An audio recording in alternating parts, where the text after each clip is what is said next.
나오미가 두 며느리에게 이르되 너희는 각기 너희 어머니의 집으로 돌아가라. 너희가 죽은 자들과 나를 선대한 것 같이 여호와께서 너희를 선대하시기를 원하며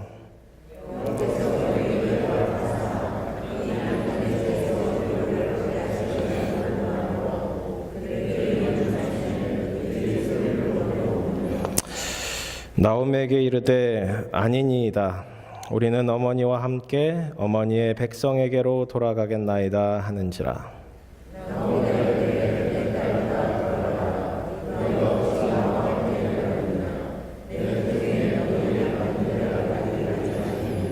내 딸들아 되돌아가라. 나는 늙었으니 남편을 두지 못할지라. 가령 내가 소망이 있다고 말한다든지 오늘 밤에 남편을 두어 아들들을 낳는다 하더라도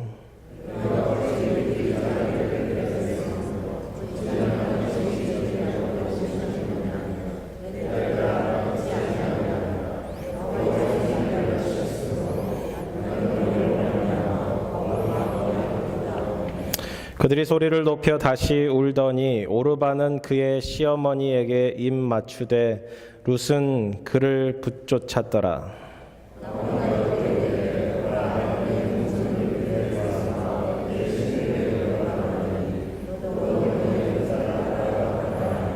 룻이 이르되 내게 어머니를 떠나며 어머니를 따르지 말고 돌아가라. 우리네 인생에는 굴곡이 있습니다. 희로애락도 있고 화와 복도 있고 즐거운 시간, 좋아하는 시간도 있고 슬프고 고통스럽고 어려운 시간들도 만나게 됩니다. 여러분은 어디쯤 와 계세요? 좀 힘든 시간에 와 계세요? 아니면 그것이 다 지나고 좀 평탄한 길을 걷고 계세요? 오늘 본문의 시작은 사실 본문 1장 1절부터 읽어야 되는데 좀 핵심적으로 다루기 위해서 8절부터 17절을 읽었습니다. 사실은 이렇게 1장 전체를 바라보고 저희가 말씀을 나눴으면 좋겠습니다. 이때는 배경은 사사 시대입니다. 1절에 보시면 사사들이 치리하던 때에 그 땅에 흉년이 드니라. 사사 시대는 결론적으로 말씀드리면 그 땅에 왕이 없으므로 백성들이 자기의 소견에 옳은 대로 행했던 시대입니다. 자기들이 왕이 되어서 자기들이 결정하고 자기들이 마음대로 하던 시대가 바로 이 사사 시대라고 볼 수 있습니다. 근데 그 땅에 흉년이 들었대요. 흉년이 들었다는 것은 그 사사 시대의 패턴을 바라보시면 이 흉년의 의미가 육적인 흉년이 일 뿐만 아니라 영적인 흉년, 영적인 어려움 가운데 처했음을 알 수 있습니다. 사사기의 패턴은 다음과 같습니다. 하나님께서 그 땅에 평탄케 하십니다. 복을 주십니다. 근데 이스라엘 백성들이 점점 시야를 이방 땅으로 돌리고 이방 신들을 바라봅니다. 이방 신들을 영접하고 그들과 함께 합니다. 그러니 하나님 앞에 범죄를 저지르게 되지요. 하나님께는 점점 멀어지고 이방의 풍습들을 그들의 삶 속으로 깊이 데리고 들어옵니다. 목이 꼿꼿한 백성, 하나님께 반역하는 백성이 되어가는 거죠. 하나님께서는 그 주변에 있는 지역에 있는 적들을 일으키셔서 그들에게 어려움을 허락하십니다. 고통 가운데 거합니다. 압제 가운데 거합니다. 그 가운데 그들이 하나님께로 돌아오기 시작합니다. 그리고 하나님께 부르짖습니다. 그 땅에 사사를 허락해 주셔서 그 땅을 구원시켜 주시고 다시 평탄한 길로 돌아갑니다. 이러한 패턴들이 계속 반복되는 곳이 사사 시대예요. 그 땅에 흉년이 들었다는 것은 하나님께서 그 땅에 있던 잘못들, 죄들을 다루고 계심을 이야기하고 있어요. 근데 그때 어떤 한 사람이 유다 베들레헴에 살았는데 베들레헴이라는 곳은 떡집이라는 뜻이에요. 떡집. 아마 떡집이 있었던 것 같아요. 떡방앗간이 있던 것 같아요. 유대 지역 전체에서도 가장 먹을 것이 많았던, 그죠? 그런데도 그 땅에 흉년이 들어서 먹을 것이 없었대요. 이 엘리멜렉이라는 사람이 자기 아내와 두 아들을 데리고 모압 땅으로 건너갑니다. 모압 땅은 사해 동편쯤이고요. 예루살렘에서 약 80km 정도 떨어진 그리 멀지 않은 지역이었지만 롯이, 예전에 아브라함의 조카였던 롯이 자기의 큰딸과 동침하여 일어난 그 사람들이 살던 땅이 모압 땅입니다. 이방 땅에 가서 사는 거예요. 흉년 때문에 도망갔겠죠. 먹고 살기 위해서 갔겠죠. 근데 하나님께서는 이방 사람들과 접촉하는 것을 모세율법을 통해서 금지해 놓으셨기 때문에 이러한 일들은 하나님 보시기에 선한 일이 아니었습니다. 사실 엘리멜렉과 나오미의 이름의 뜻을 해석해 보면 더 자세히 알 수 있습니다. 엘리멜렉이라는 뜻이 여호와는, 하나님은 왕이십니다라는 뜻이에요. 엘리멜렉이라는 뜻이 하나님은 왕이십니다. 나오미라는 뜻은 달콤하다라는 뜻이에요. 달콤하다. 그렇기 때문에 그들의 삶은 사실 하나님께서 왕 되어 주시고 하나님께서 편안한 길로, 하나님께서 즐거움으로, 달콤함으로 인도하십니다라는 것을 고백해야만 했어요. 근데 두 아들이 있었잖아요. 그 두 아들의 이름이 나타나요. 말론과 기련입니다. 말론과 기련의 뜻은 사실 다른 뜻들도 있지만 직접적으로 바라보면 병과 폐병이에요. 사람 이름이 병 그리고 폐병이에요. 아마 그 병들을 알았겠지요. 태어날 때부터 그런 병들을 알았으리라고도 추정해 볼 수 있습니다. 그러면 다시 살펴보면 이 엘리멜렉이 하나님을 왕으로 모시며 살아가며 달콤한 인생을 살아야 했지만 두 아들을 바라봤을 때 먹을 것 별로 없는 그 땅에서 계속 생존하기가 어려웠을 터예요. 아이들을 키우기 위해서, 아이들에게 먹을 것을 허락하기 위해서, 그 병약한 그들을 케어하기 위해서 그들은 모압 땅으로 갈 수밖에 없지 않았을까? 우리가 엘리멜렉을 바라보며 그들이 범했던 죄 때문에 엘리멜렉도 죽고 두 아들도 죽었다라고 해석할 수 있지만 사실 실상으로 이 짧은 5구절 1절부터 5절까지를 바라보면 두 번의 결혼식과 3번의 장례식이 들어있어요. 영화 제목 같죠? 근데 그 인생의 이면에 얼마나 어려움들이 있었을까요? 나오미는 달콤한 인생을 살았어야만 하지만 그가 다시 베들레헴으로 돌아와서 자기의 이름을 바꿔요. 나를 더 이상 나오미라 부르지 말고 달콤하다 부르지 말고 마라라고 불러라. 쓰다 불러라. 하지만 오늘 본문을 통해서 우리가 나누고 싶은 것은 이 여인들이 가졌던 지혜입니다. 이 어려움 속에서, 고통 속에서 나오미는 중요한 결정을 하게 됩니다. 다시 베들레헴으로 돌아가야겠다. 다시 돌아가야겠다. 그리고 두 며느리가 쫓아갑니다. 오르바와 롯이 쫓아가요. 어머니, 저희도 가겠습니다. 혹시 며느리 있으신 분 계세요? 고부간의 갈등이 없으신가요? 괜찮으세요? 오늘 설교를 준비하며 아침에 그런 기도를 했어요. 저희에게는 며느리가 3명이 있을 터인데 고부간의 갈등 안 갖게 해주세요.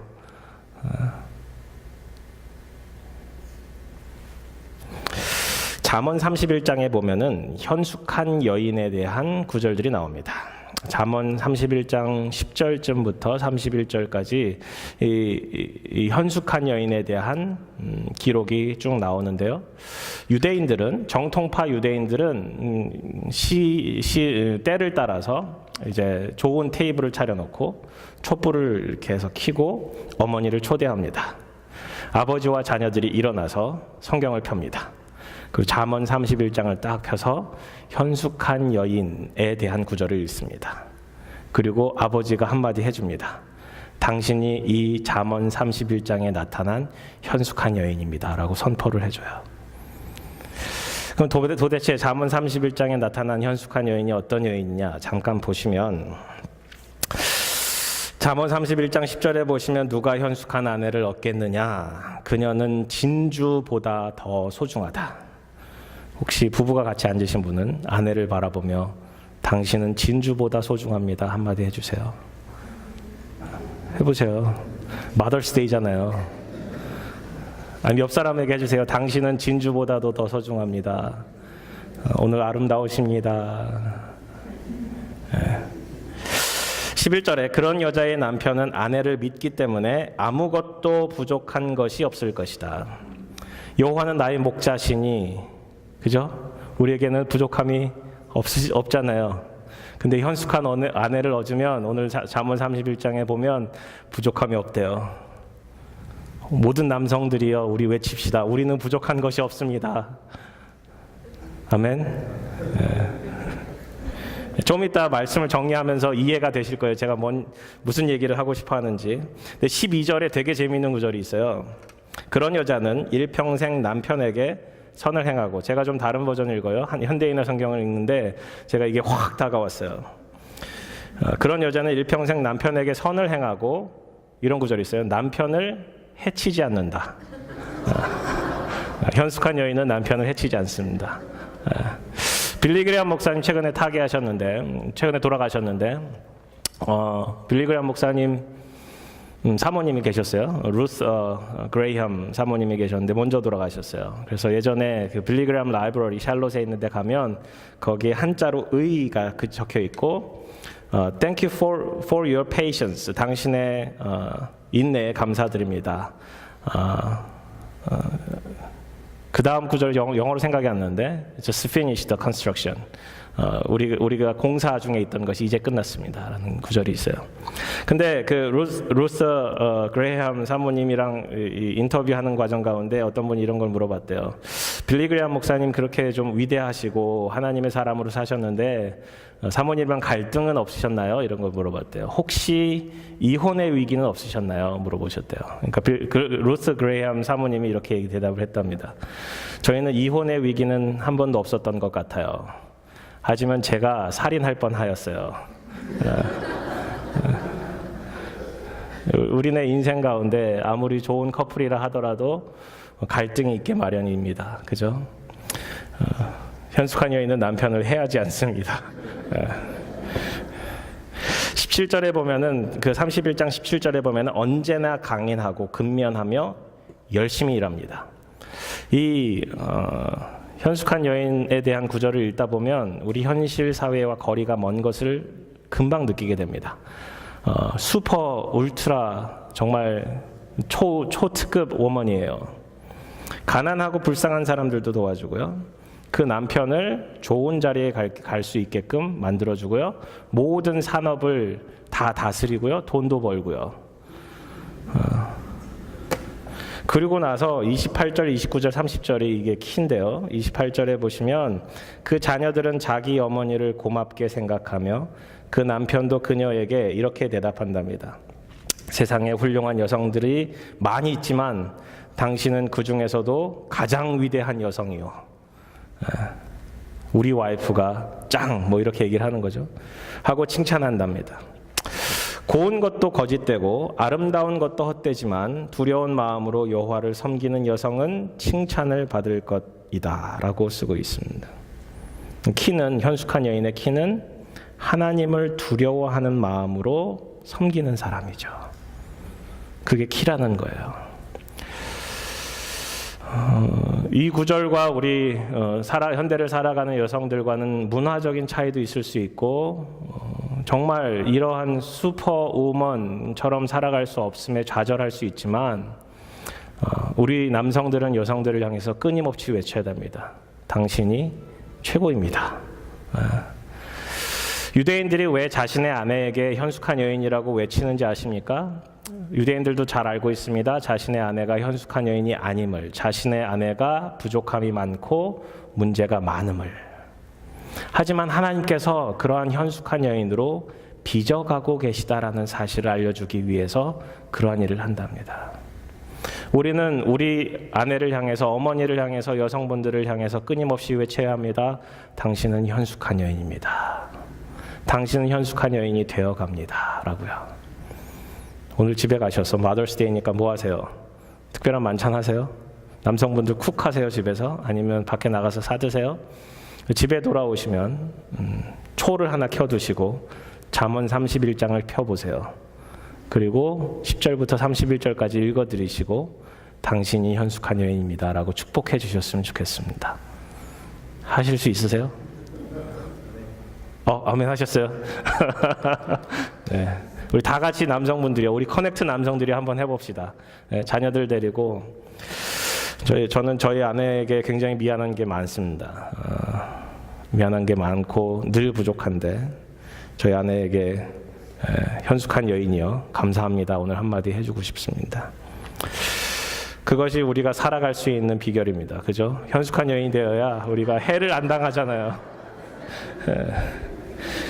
오늘은 진정한 현숙한 여인인 이 나오미와 룻을 소개해드리기를 원합니다. 불행하게도 이 두 여인 다 남편이 없습니다. 룻은 남편을 찾게 되지만 여기서는 굉장히 어려움을 당합니다. 나오미는 아름다운 아내였던 것 같아요. 사랑도 충만하고 그의 이름 그대로 굉장히 스윗했던 사람이었습니다. 말론과 기련이 병 때문에 고통 가운데 당하고 그의 인생이 이방 땅에서 망가졌음에도 불구하고 그는 지혜로운 여성임을 우리는 알 수 있습니다. 그것은 그가 하나님께로 돌아갔기 때문입니다. 그가 하나님이 원하시는 바 그대로 하나님께서 베들레헴 땅에 유다 땅에 베푸신 그 은혜가 있음을 기억하며 그 은혜의 자리를 쫓아갑니다. 제가 오늘 현숙한 여인의 3가지 조건에 대해서 말씀을 드리기를 원하는데 그것들을 기억하시고 현숙한 여인뿐만 아니라 우리 모두 현숙한 자가 되어가기를 소망합니다. 첫 번째, 우리는 영원이라는 여정을 살고 있습니다. 어제 그 마더스데이 피크닉에서도 같이 나눴지만 하나님께서 우리에게 주신 복은 뭐라고요? 영원한 삶이라고 말씀을 드렸어요. 우리는 이 땅에서 영원한 삶을 살아갑니다. 우리 교회 안에서 성도와 성도의 관계가 특별한 이유는 성도와 성도의 관계가 언제까지 이어져요? 언제까지 이어질 수 있을까요? 우리가 죽을 때? 우리가 교회를 떠날 때? 아니죠. 영원까지 이어지죠. 옆 사람을 바라보시며 축복해 주세요. 참 아름다우십니다. 이렇게 할 수 있는 이유는 우리가 같이 함께 영원을 살아가야 하기 때문입니다. 그죠? 이 영원이라는 여정 속에서 영원을 향해 나아가는 여정 속에서 우리가 지혜를 찾아가야 합니다. 첫 번째, 그 지혜는 하나님께로 돌아감입니다. 하나님께로 돌아감. 하나님께서 주시는 그 말씀을 듣고 하나님께서 자기 백성을 돌보셨다라는 그 말씀을 듣고 그들에게 양식이 주어졌다라는 말씀을 듣고 뒤도 돌아보지 않고 모든 것을 내려두고 두 며느리와 함께 베들레헴을 향하여 떠납니다.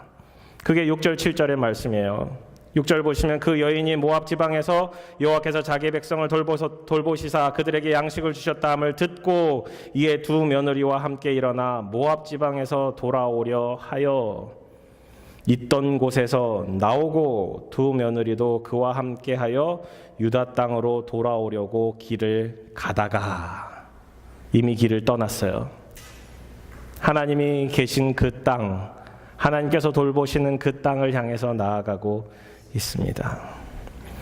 다시 유다 베들레헴으로 돌아가는 것은 회개를 의미합니다. 그게 회개를 의미하는 것이 그 뒤의 구절 때문에 그래요. 자신의 이방 땅에서의 삶이 얼마나 썼는지, 얼마나 쓰디 쓴 삶을 살았는지 자기 이름을 마라라고 바꿀 수밖에 없는 그 상황 가운데 처하게 됩니다.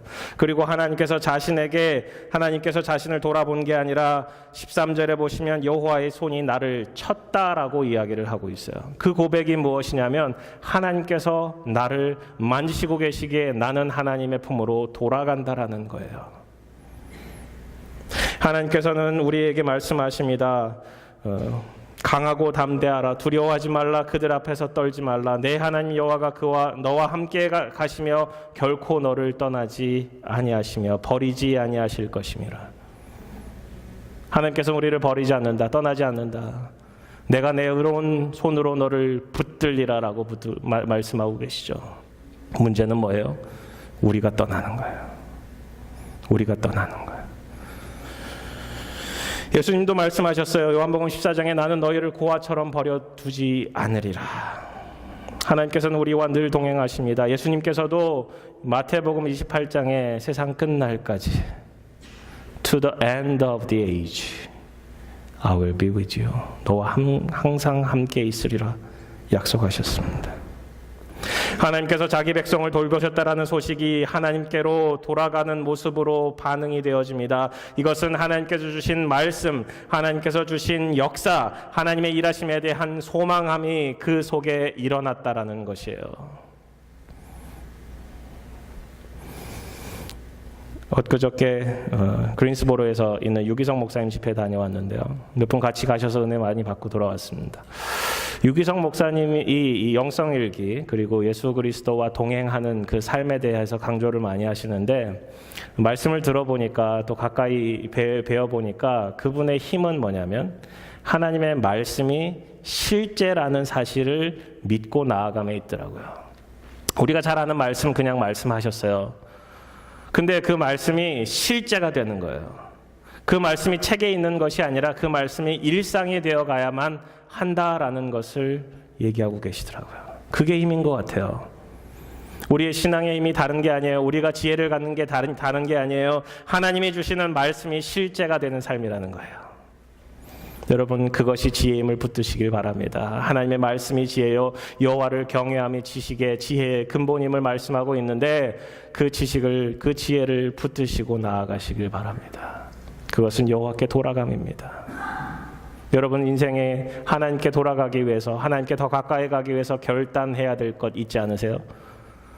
결단을 하십시오. 결단을 하십시오.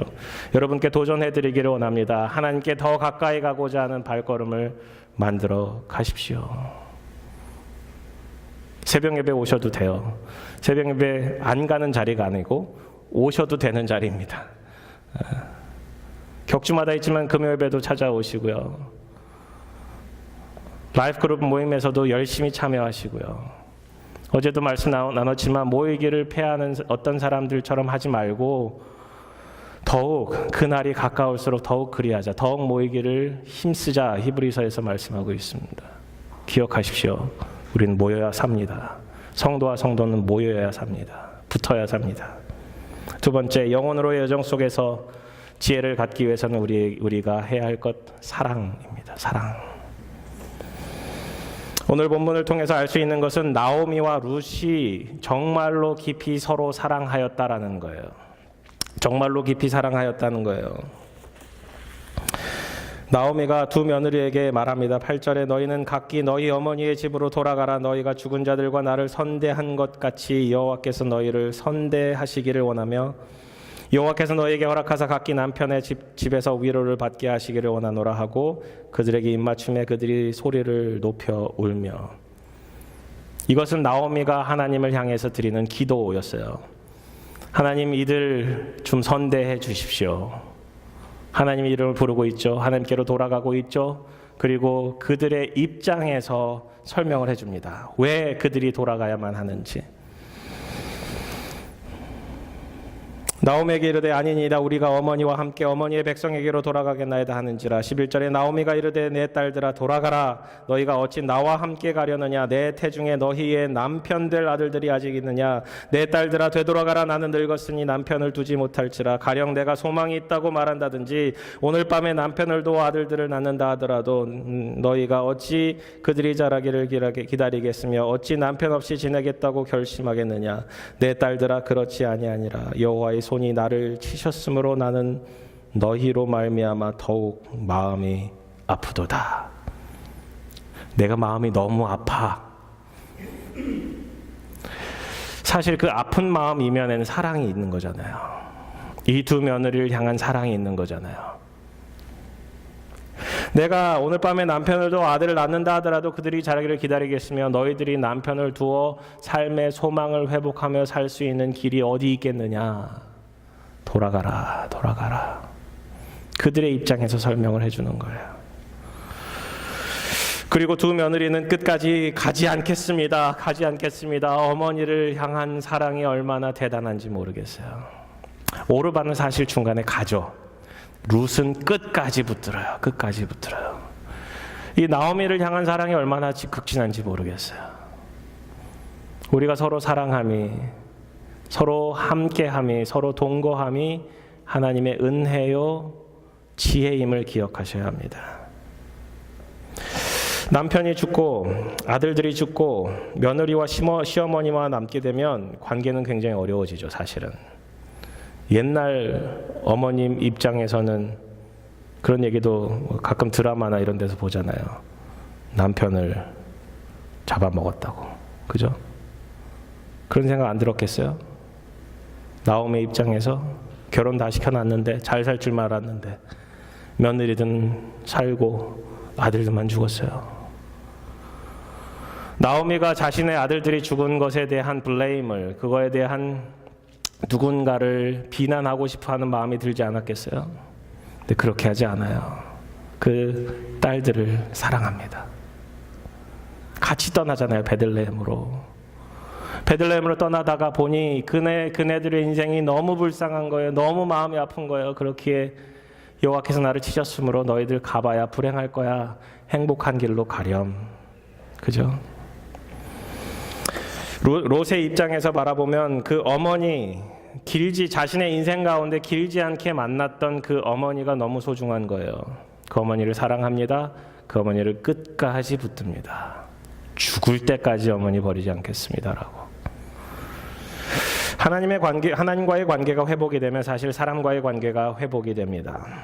두 아들이 죽은 모습 가운데 두 며느리의 모습이 그리 달가워 보지 않았겠지만 그 두 며느리를 바라볼 때마다 죽은 아들들이 생각이 났겠지요. 하지만 굉장히 멋진 모습입니다. 하나님의 사랑을 받았고 하나님의 은혜를 받고 하나님께로 돌아가는 입장에서는 그들을 깊이 사랑합니다.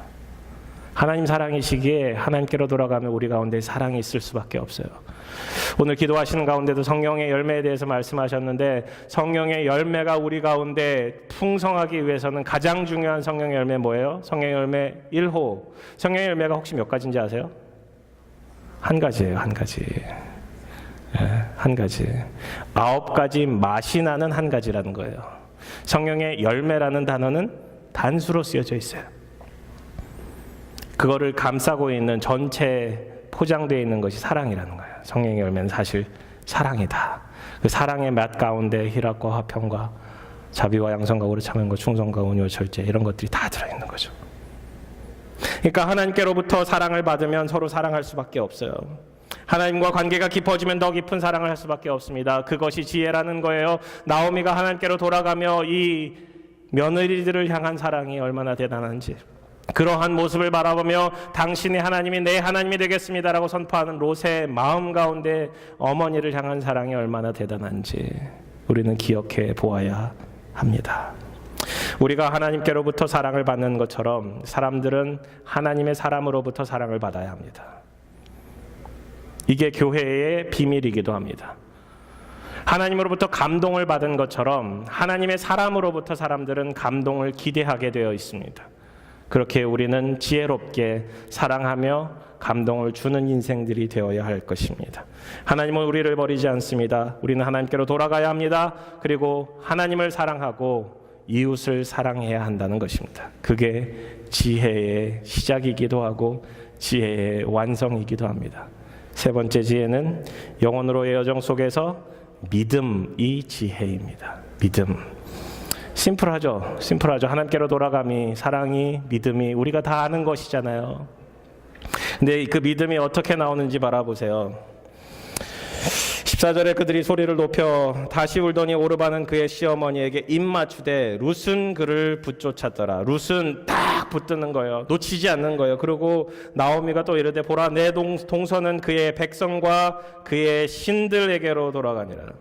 그게 나오미의 마음 가운데 있었던 거예요. 자기는 하나님께로 돌아가지만 이 오르바는 신들에게로 돌아갔구나. 그모스라는 신이 있어요. 밀곰이라는 신이 있어요. 그들에게 돌아간 거예요.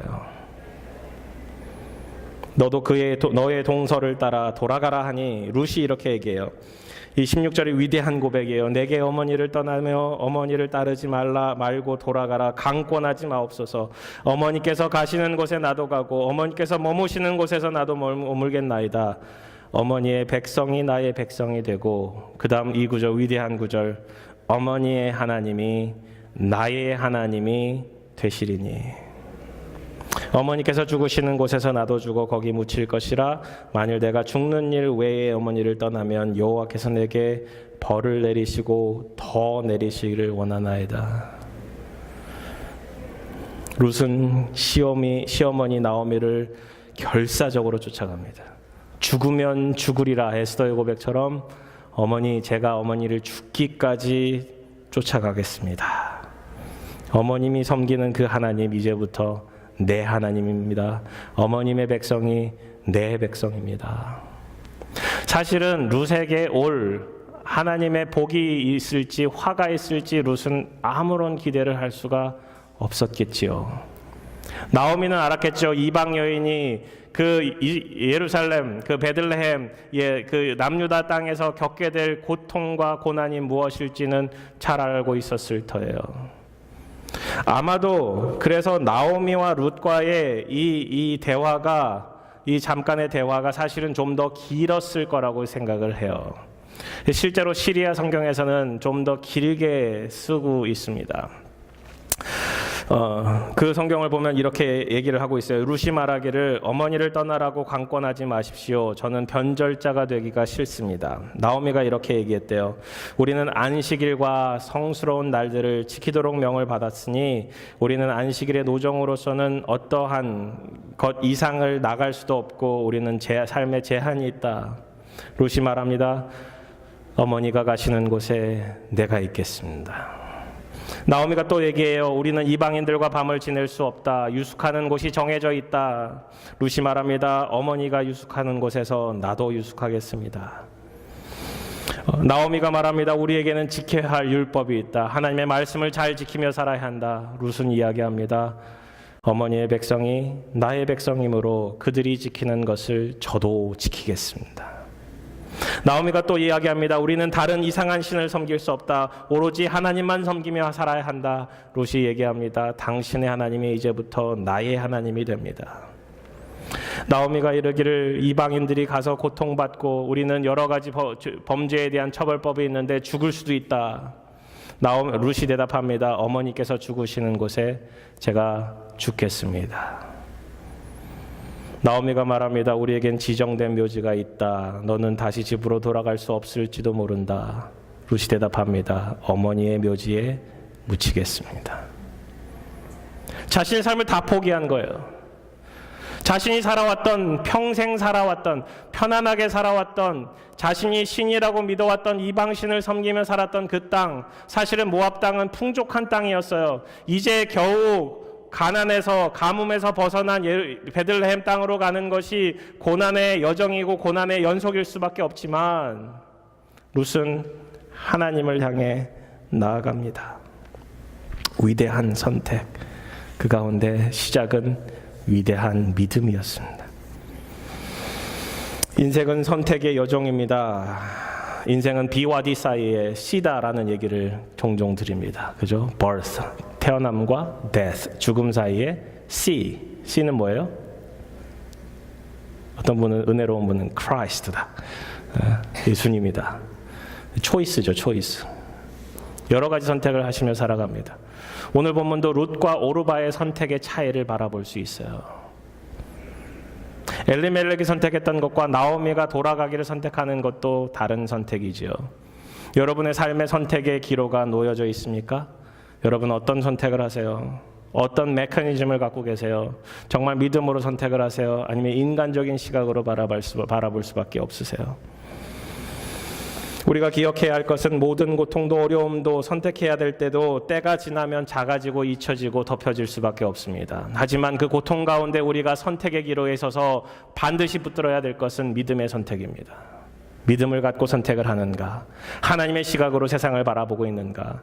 오늘 고성교사님 같이 나눠주셨지만 북한 땅을 바라보며 어떤 느낌이 드세요? 어떤 변화를 감지하고 계세요? 언론에서 떠드는 것들을 바라보세요? 아니면 그 뒤에 일하고 계신 하나님을 바라보실 수 있어요? 우리는 어떤 것을 바라볼 때 우리의 시각으로 바라보는 것이 아니라 하나님의 시각으로 바라봐야 한다고요.